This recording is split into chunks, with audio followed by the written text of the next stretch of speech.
Cool. Awesome. All right. Hello and welcome. After a few technology glitches, we're back on air. So we're totally excited to be here. I've got some amazing guests that I'm going to be bringing on shortly. And really excited to talk more about the Transformation Think Tank. And today we want to talk about Facebook and sort of what's happening with Facebook related to business. And I know there's obviously a lot of, personal issues with Facebook, but I wanted to kind of focus in on what's really important with Facebook at this point in time, specifically for businesses. And that's going to be the focus of this conversation today. So as I mentioned, I've got some amazing guests that are joining me here today. I have Stephen Thompson from the UK, who's a social media expert. I have Lauren Clemett. She's a personal branding expert, thought leader from Brisbane. I have Anne-Marie Mercier Cade, who's joining us as a business from Melbourne, and that she uses social media a lot. And then I'm going to hopefully have another guest coming up, another social media consultant from the UK, Julia Bramble as well. So welcome all to the program. Thanks for coming. Thanks for having us. Thanks for having us.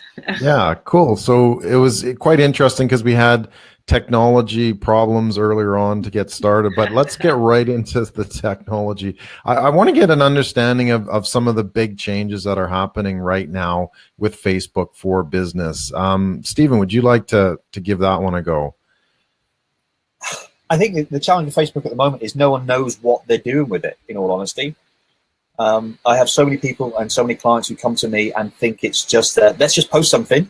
Let's just put a post out there, think that people will come running.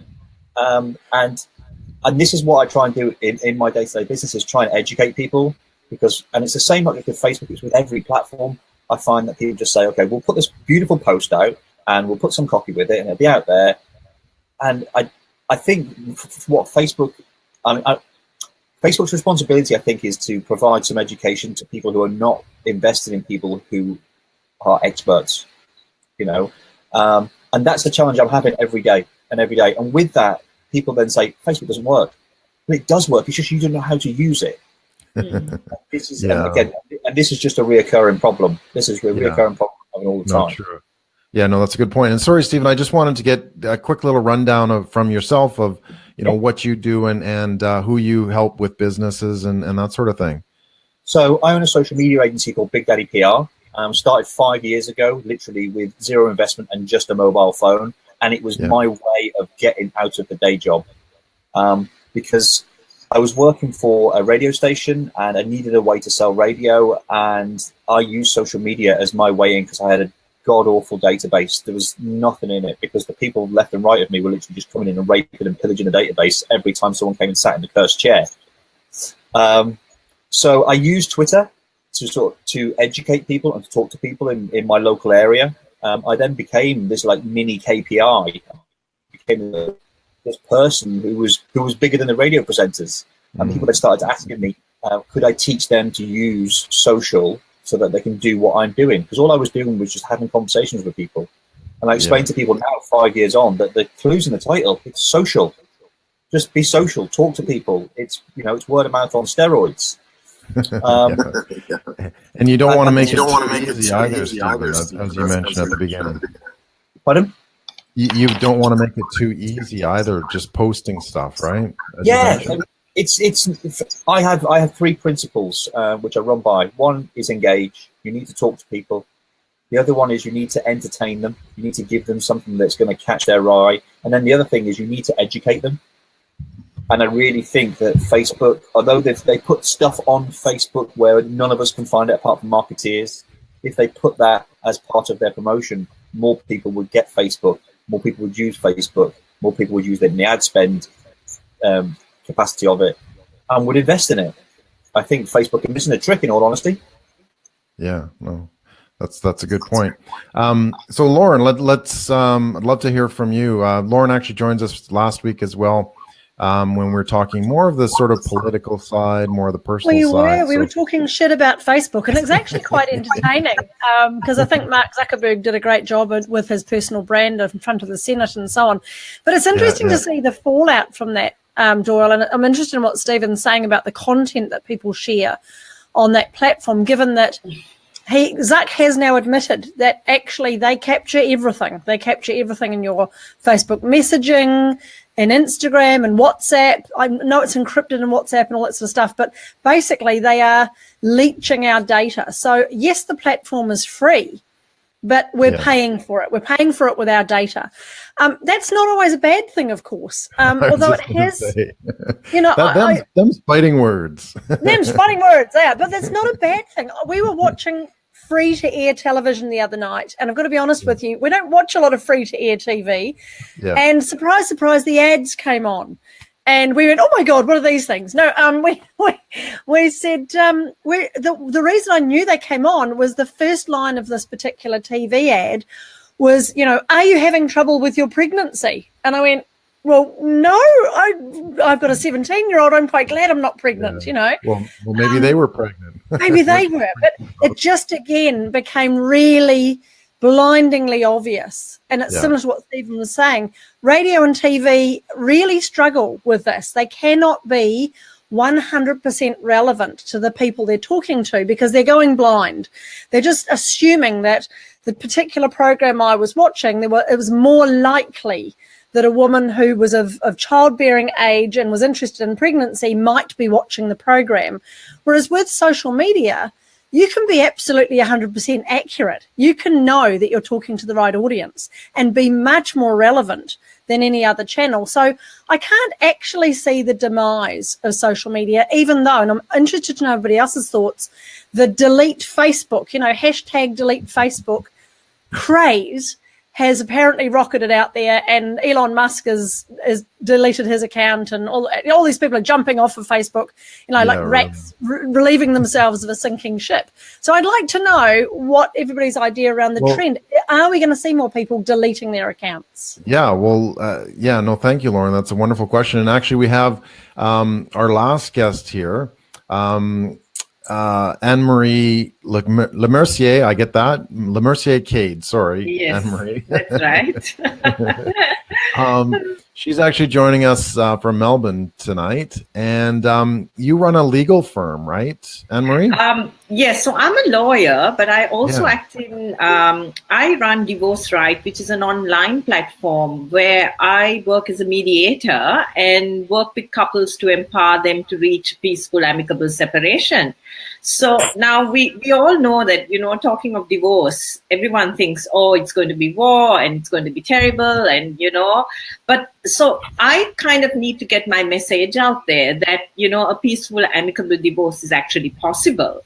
And in order to do that, I'm by no means a social media expert or a Facebook expert or anything like that. This is just tried and tested. Me getting on there, trying to get my message out there. No, absolutely. And how are you finding the tool? Like, are you going to drop Facebook because of all the privacy issues and the data issues and that sort of thing?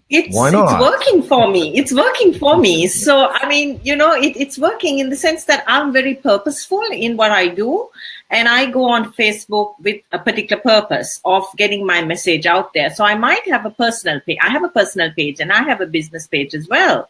And I'm constantly putting out content, really valuable content, targeting my specific audience, getting my message out there that, a peaceful divorce is possible. So I'll be putting out my blog posts, whatever is relevant to my audience.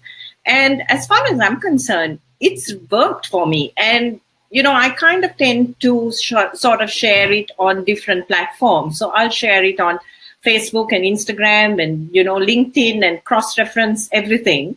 So, I mean, I really don't have a problem with wanting to delete my account. It seems to be working for me with what I'm doing.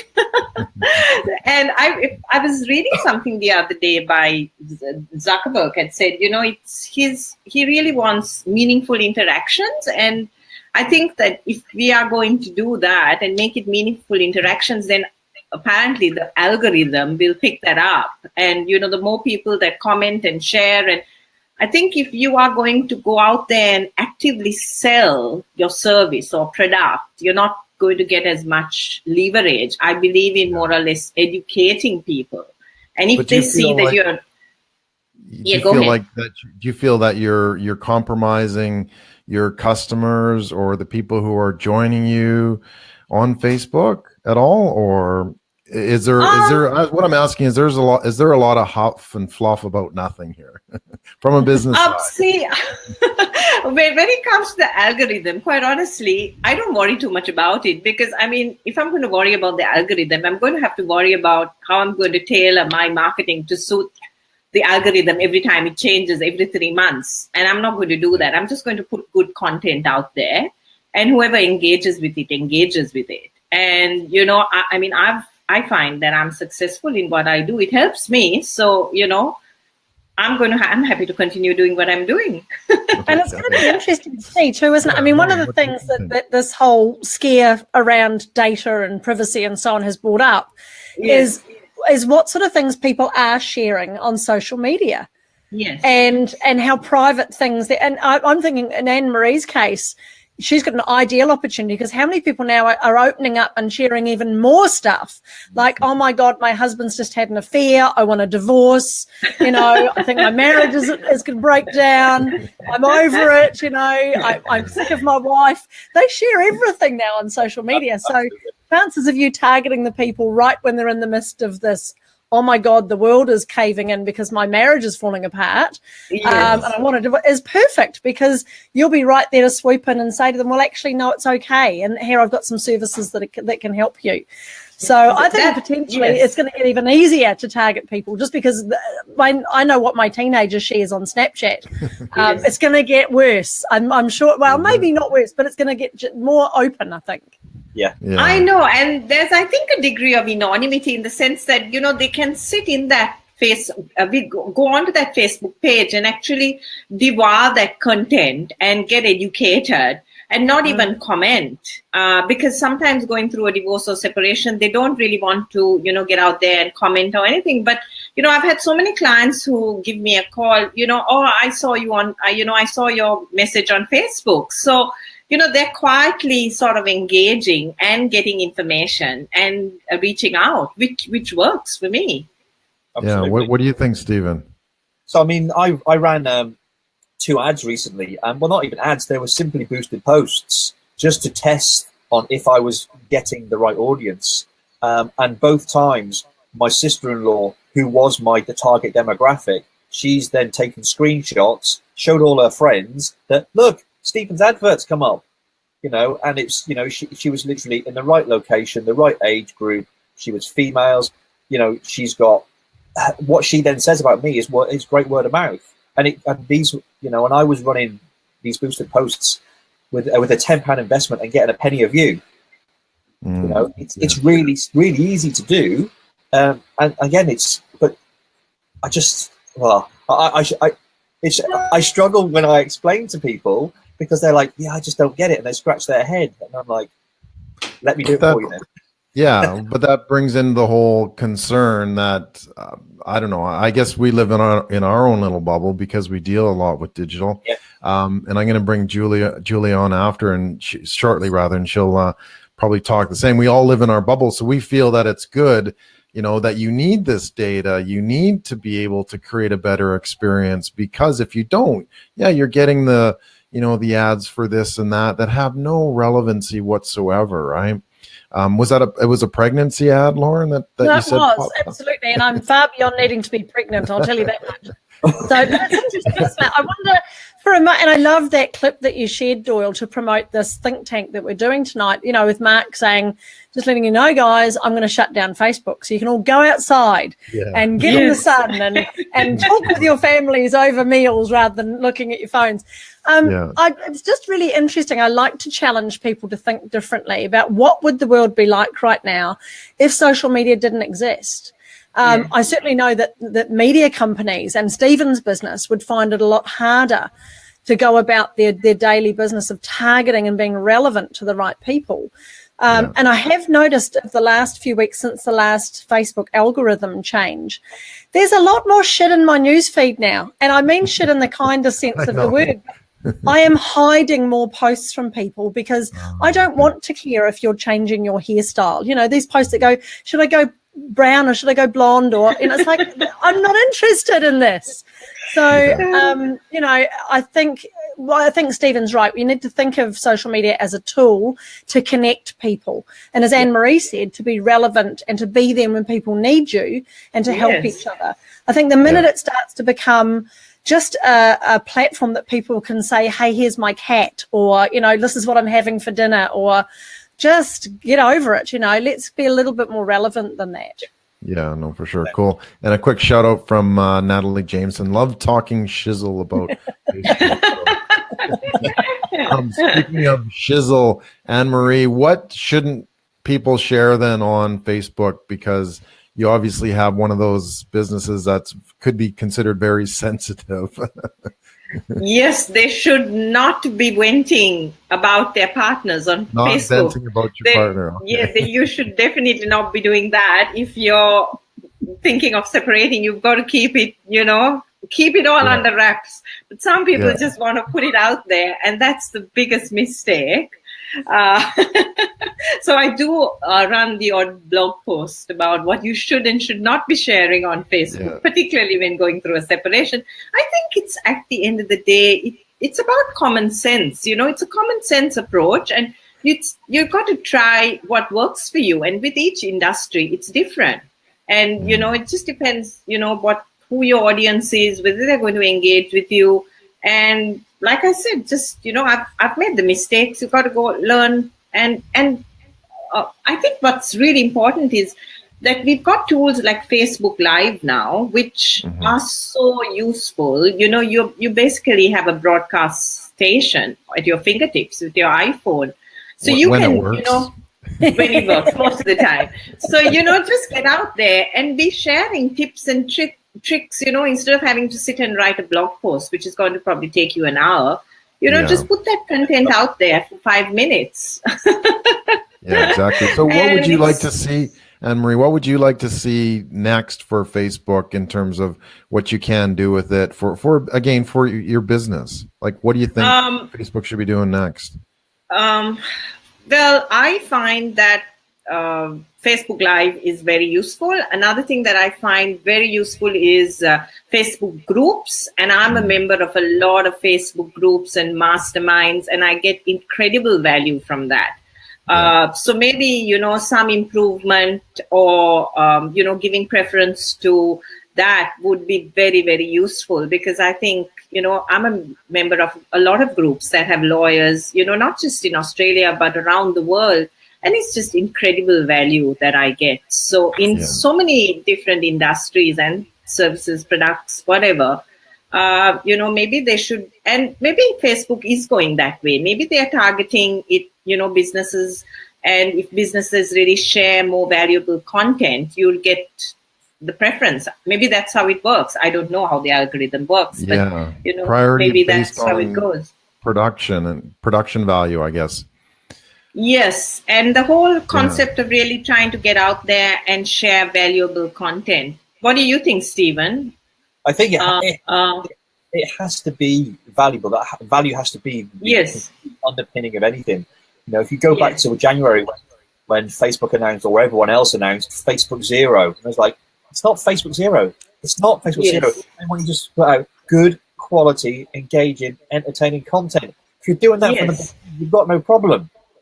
Yes. So why do some good content? That's all you've got to tell people. And and then they that brings up a great question. Or go ahead, Anne-Marie. Just wanted to add, particularly in my industry as a lawyer, people are very apprehensive about seeing a lawyer in any context, not just family law. And more it just so than gives a me dentist, or of course, I think so. They charge slightly more than a dentist, but not often as painful. Okay. That's true. But anyway, it gives me the opportunity, or gives lawyers the opportunity of actually sharing content, building rapport with potential clients. And I think that is so important because, lawyers are very apprehensive about sharing their knowledge. They think that if they put the knowledge out there or the information out there, the clients are not going to come to them. But in this day and age, people are seeking that all the time. So if you really put out that information, when, a client has a particular problem, they're going to remember that, okay, I read this or I saw this person on Facebook with this content. You've already built that rapport. And when they come to see you, they know the kind of person you are. And, they feel more comfortable. So it breaks down barriers, which is incredible, I think. Yeah, no, for sure. That's how I built my profile. Literally, I give away 99% of my content. Yeah. I know that 99% won't do anything about it. They'll come to me for it.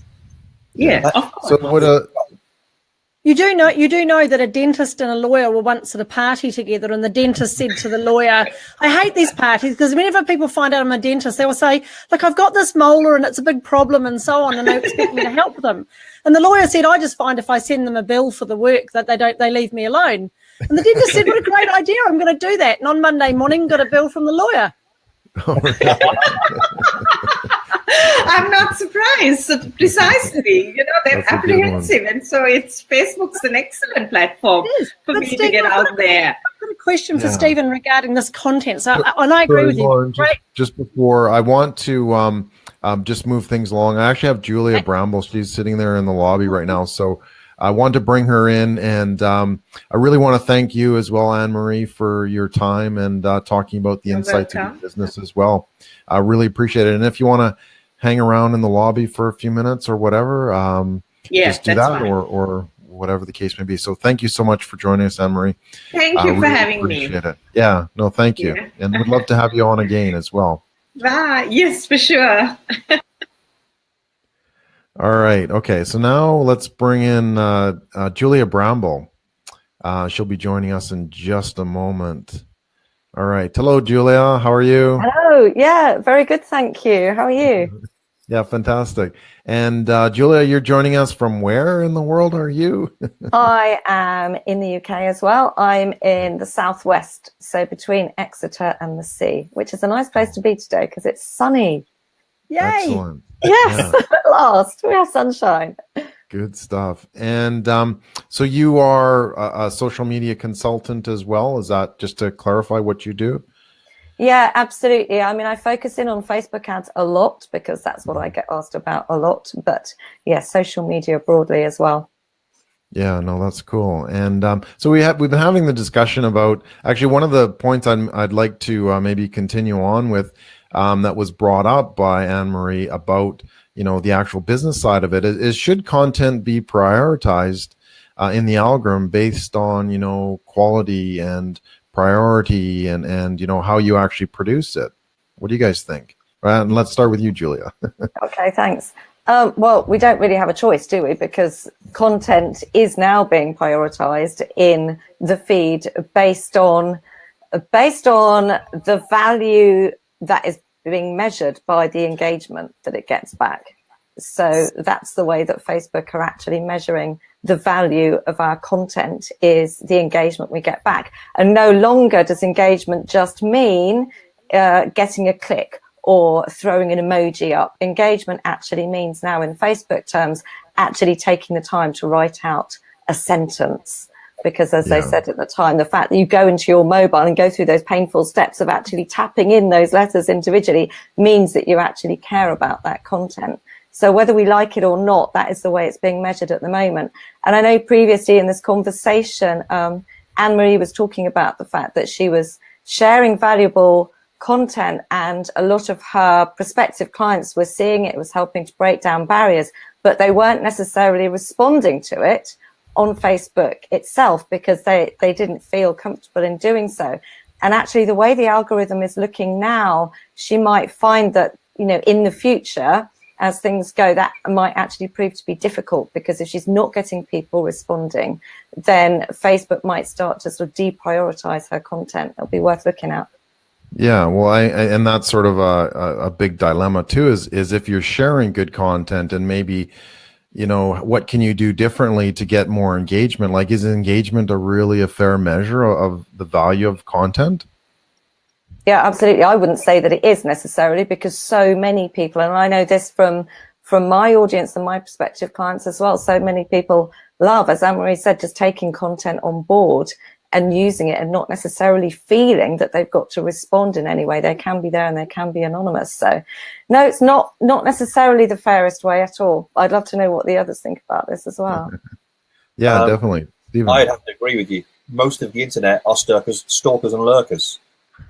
Yeah, you see, I wasn't using that word because I really don't like it. But yeah, that's okay. You know, and I find that, you know, recently, I mean, it's been 4 years in the making, but I've launched my own private group, and everybody is talking all of the time because it's I suppose also it's quite a safe space for people, because people don't want to ask that stupid question, which is never a stupid question. It's just that they feel, you know, self-conscious about it, you know, and lack some confidence. The same people have got access to the business page, I've got access to my entrepreneur page, I've got access to my personal profile, but the group seems to attract more attention.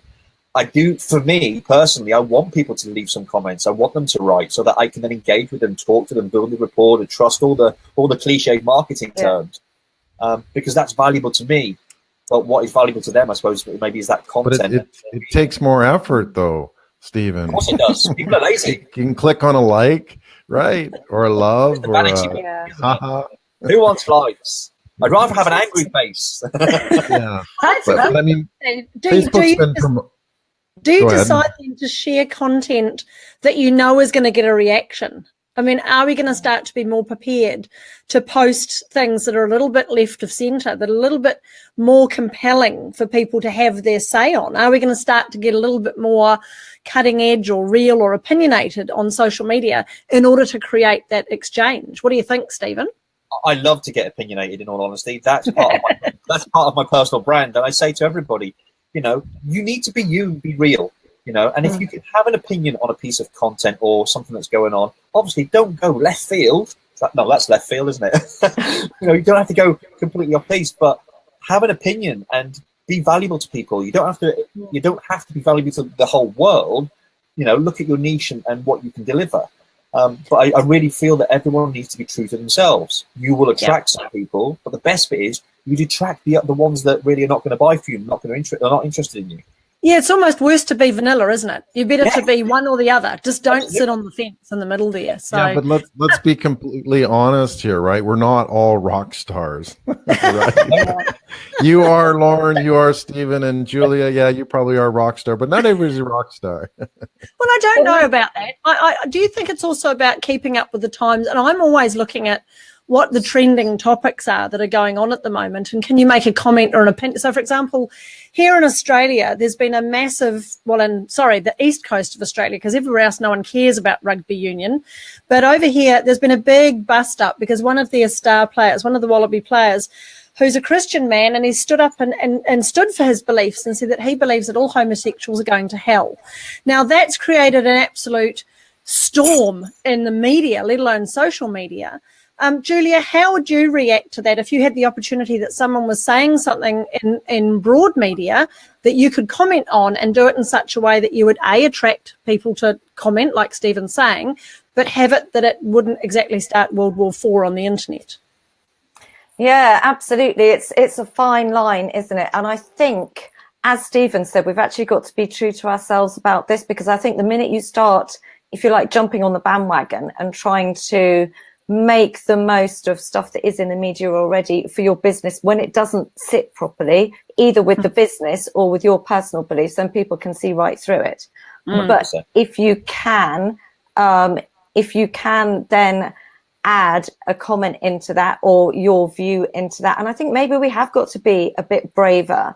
I don't know, do you know Anne Handley, who's content marketing, massive name in content marketing? She talks about going out there, representing your brand, however big or small it is, and being bold about your content. And I think maybe this is the time that we need to start as marketers standing up and actually being bold about our beliefs and about our vision as well, and what we've got entrenched in our brand, and saying the stuff that we actually believe about things. Because it might cause a storm, it absolutely might, but people are going to remember you for that. You know, you are going to stand out the crowd, you're going to get rid of that dread vanilla. So I think if you do have an opinion on it, you're not just manufacturing it for the sake of it, then pluck up some courage and go out there and share it. Agreed. I run a Facebook Live on a Monday called Mental Health Monday, And it came off the back of me speaking at an event and talking about using video and getting over the fear of video. And it was based around video and anxiety. People came back to me and said, "Are you going to do that again? Are you going to do that again?" And then I literally went, I was like, well, maybe I should. And I started to talk, I started to look into sort of mental health, anxiety, stress, and things that were related around entrepreneurs and how we can make a positive impact through social media. Then I realized, actually, from the age of 6 years old to 41, I've been on an up and down cycle of suffering from grief. And I was like, so how can I deliver that? So every Monday now, I talk about, it's called Mental Health Monday. We do the live, but I use one of my personal experiences to help people talk about mental health and men's mental health. And I'm happy to talk about my experiences, and it gives people a platform, and it allows people to know that it's all right to have issues with mental health, because we all have mental health, because we've all got a mind. Yeah. And you know, and people think mental health is a stigma. And it's like, you know, I was a policeman for 10 years. So you couldn't possibly talk about having mental health then. Well, actually, you know, my father died when I was 8 years old and all that stuff, and never really dealt with it. So you just have things that you can talk about and relate to. People will relate to you because everybody's suffering the same shit that we're suffering and going through. Whether it's, you know, yesterday I've been writing my book, you know, based on social. And yesterday it disappeared off my laptop. I was 18,000 words in. I'm like, Jesus Christ.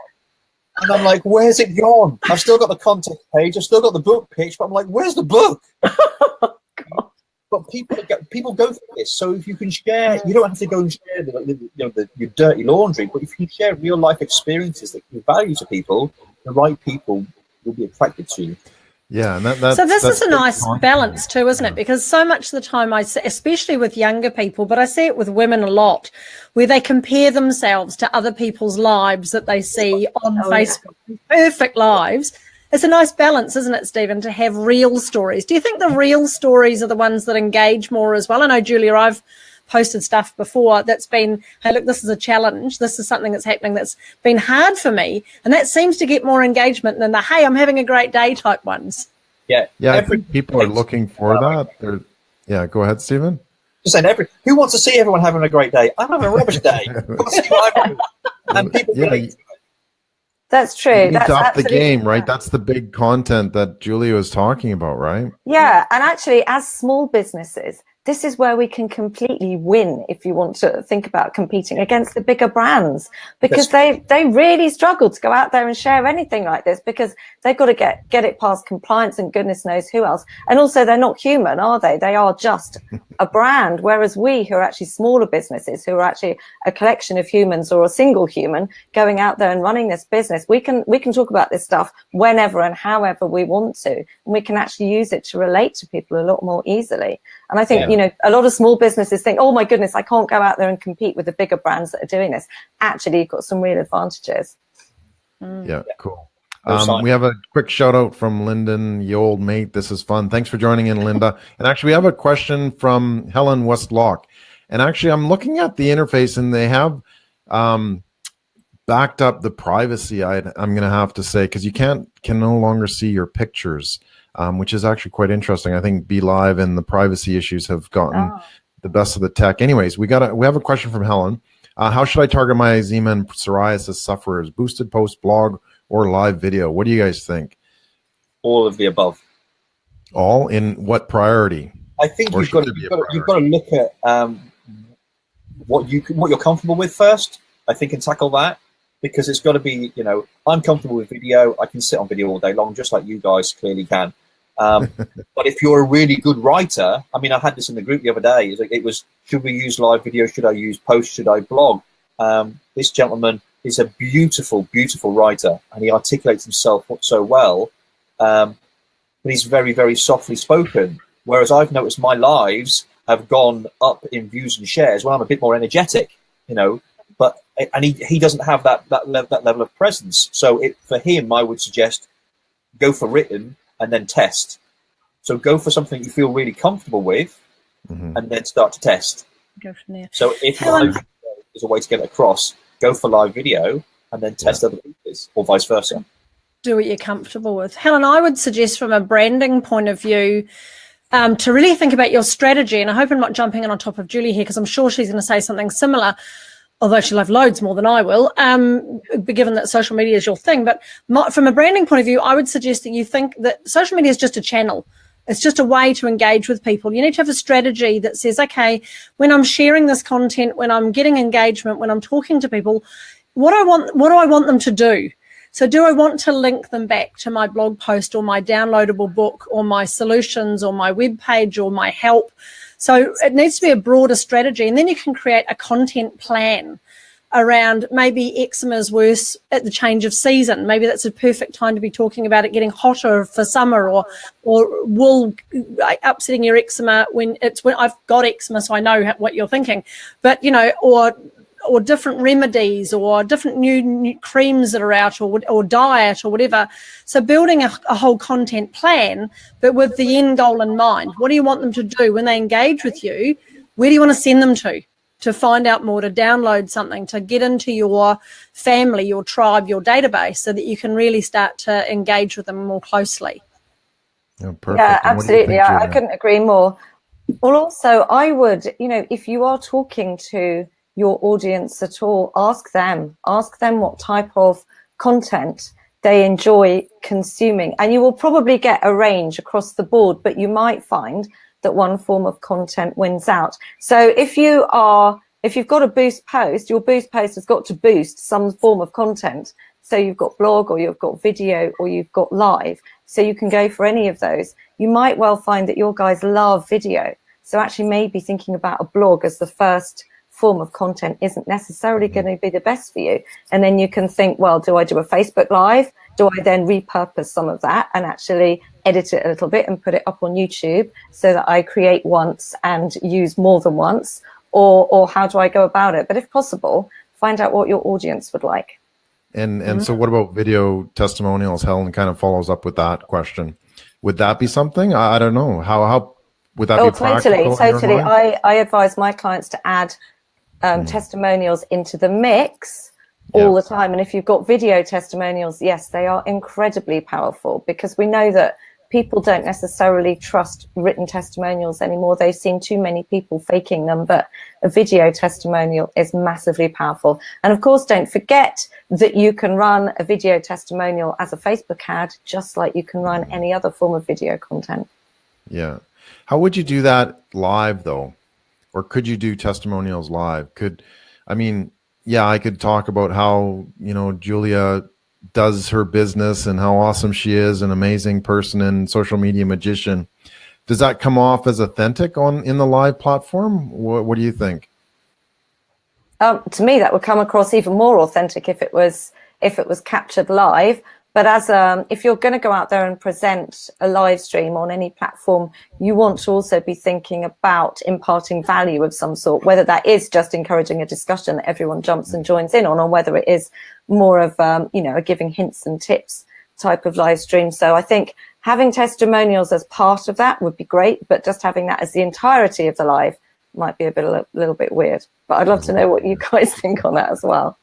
Yeah, I like that idea of having an interview with a couple of your different clients, but make it about a topic, like you say, Julia. Make it a theme, invite your clients along, and then at the end of it, get them to give you some sort of testimonial, and then reuse that and repurpose it. It's ideal. Great idea. One we might be stealing. A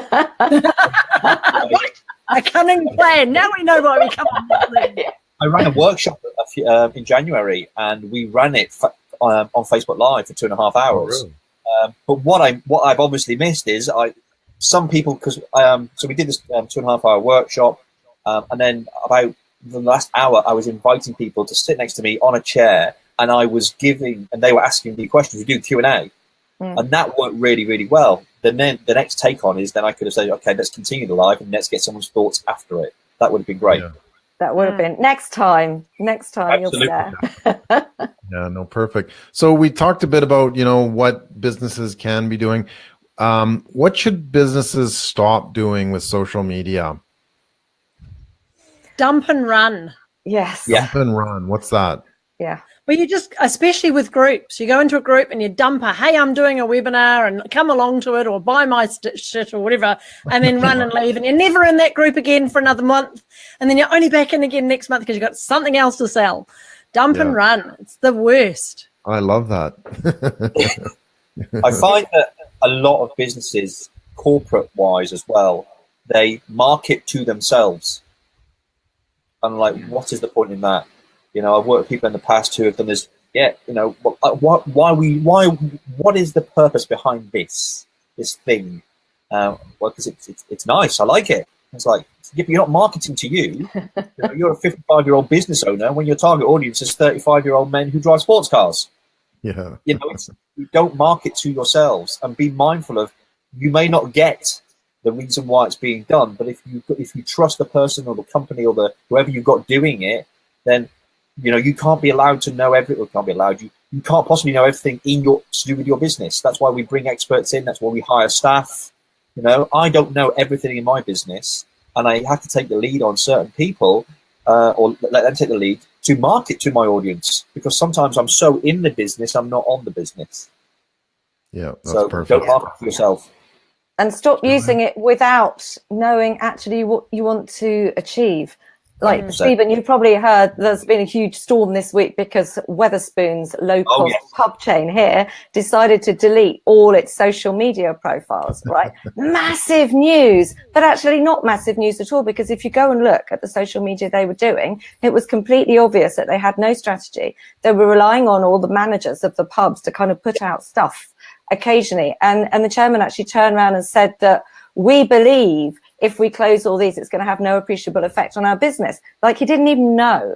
And as someone pointed out when I posted about this on Facebook, Ian Cleary, I think it was, he said most businesses actually are wasting time on social media because they feel they've got to be using it. They're putting stuff out there. They're dumping and running, as Lauren says, but they don't actually know why they're using it, what they're trying to achieve. They're not measuring anything. They're not being strategic. Quite frankly, they probably would be better off not being there in the first place and spending that time doing something else. So maybe you're doing what I call WOFTAM marketing, Julia. I don't know if you've No, I haven't heard that. WOFTAM. It's a very technical term. It stands for waste of flipping time and money. That's the one. I think most businesses do that, though. Oh, we're all at times we're all guilty of it, and afterwards we go, "Oh, stupid." Yeah, but at least then we realise. But why don't we have a strategy though? Like, why don't businesses have a strategy for social? We've known about it. We've been doing it for a long time, but yet there's no sort of consistency that we need to have. I've got a theory, Doyle, that, and again, it's because I'm an old fat and I come from an advertising era where there wasn't any internet, but it was quite difficult to do marketing back then. It was expensive. Yeah. And if you got it wrong, it was a complete waste of hundreds of thousands of dollars. It's just too cheap and too easy. It's free. You can get up there and do social, and you can get your office junior to, she's good at Snapchat, and do you know what I mean? It's just there's very few barriers to entry. That's my belief anyway, and that's why there is so much rubbish on social media. It has no value. Yeah, it has no value because it's free. Absolutely. And you don't have to have qualifications. Previously with advertising, you had a whole media department and a creative department all working on it for you. Now you can dream up what you like in your own office and off you go with no real skill. That's a good one. But also for small businesses, I don't think that it's just social media that they're not tracking. For example, they'll run print ads in magazines, and you say, well, you know, what response did you get from that? You've been running this ad for 2 years. You've paid out thousands of pounds for it. You know, what return did it bring you? They can't tell you. They can't tell you what return they got on their leaflets that were dropped through local doors. So I don't think it's just social media, but of course, that's where we're seeing it really amplified now. Yeah. No, that's good. So, all right. I just want to sort of close things up here. I'd like to bring Anne-Marie back on. I'm going to say goodbye because I've got a family sitting in the corner waiting to turn the telly on for some evening viewing, and I'm stopping them from doing that. So. It's been awesome to be here, guys. But thank you very much, Doyle, and I'll see you again. Yeah, thank you so much, Lauren. Really appreciate it. Great to meet you. Thanks. All right, and I'll just get I'll just bring Anne-Marie back on for a moment, and then we'll kind of close things off. So hopefully, actually, your day's just starting, so you could stay on all day, Stephen and Julia, right? Yeah, we could. We absolutely could. Yeah. Anyway, Anne-Marie, I hope you were listening to the conversation, which is fantastic. What are you going to do as a business to sort of build your strategy, build your social? Is so that it doesn't. I don't know. Is it a second thought to you and your business, or is this sort of a core part of your business? I would think it is a core part. And I was listening to what Julia was saying and about the comments about the fact that, if there's no engagement, it can tend to drop off. So what I would like to add to that is I agree with you entirely in regards to that. So how I account that is I sort of, humanize my interaction. So, put in the odd posts about family, kids, something interesting. And then I find the engagement spikes when I do things like that. So it's just that is my strategy. So you've kind of got to sort of, see what works. And especially being a lawyer, the fact that I kind of humanize my approach, it works for me.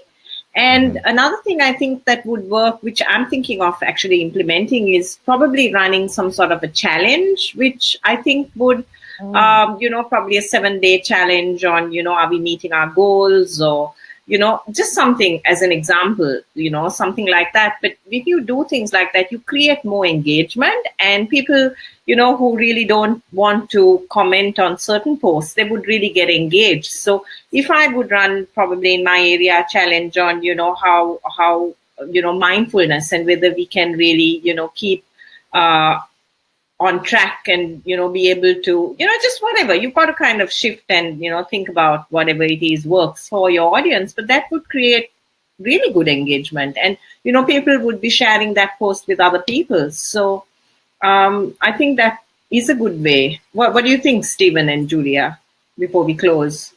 I think anything competition-wise has leverage.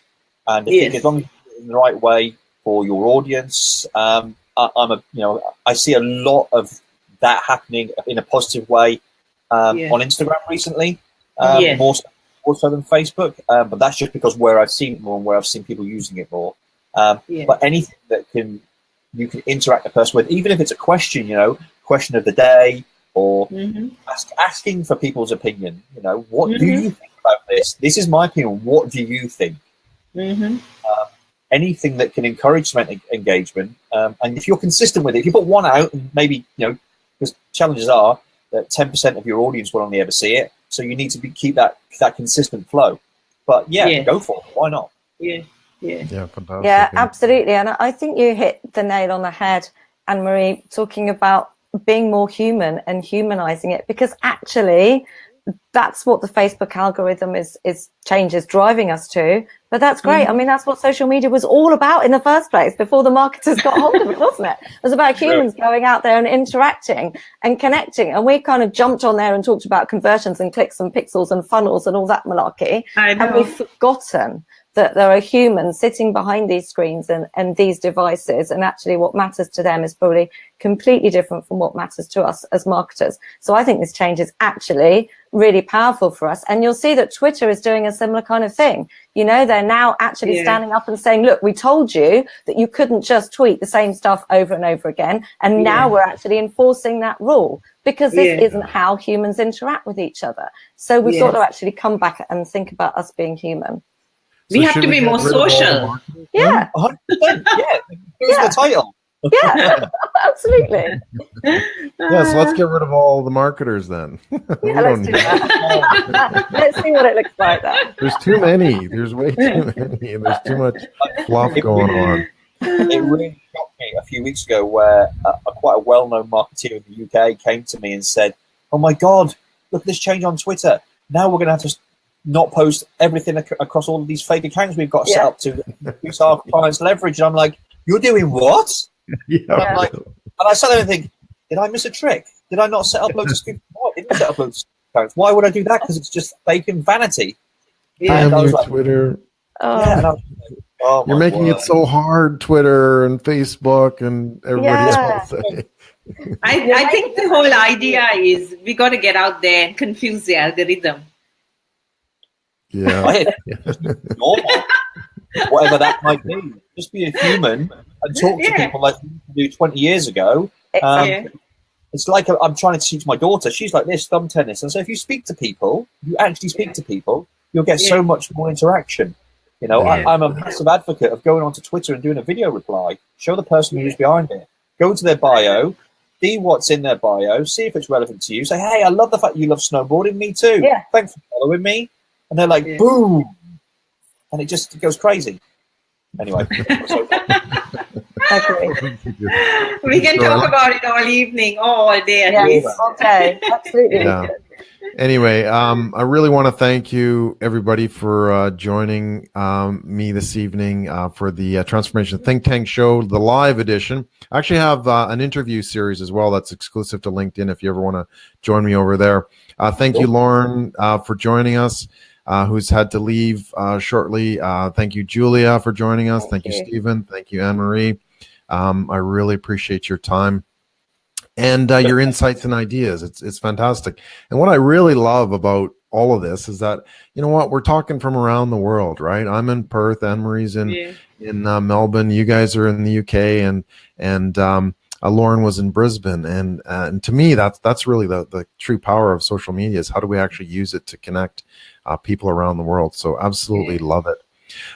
Thank you so much for watching. Thank you to all my amazing guests as well. Thank you to everybody who did watch the live. If you are in replay, just simply hashtag replay and ask any questions, and we'll be monitoring this as well.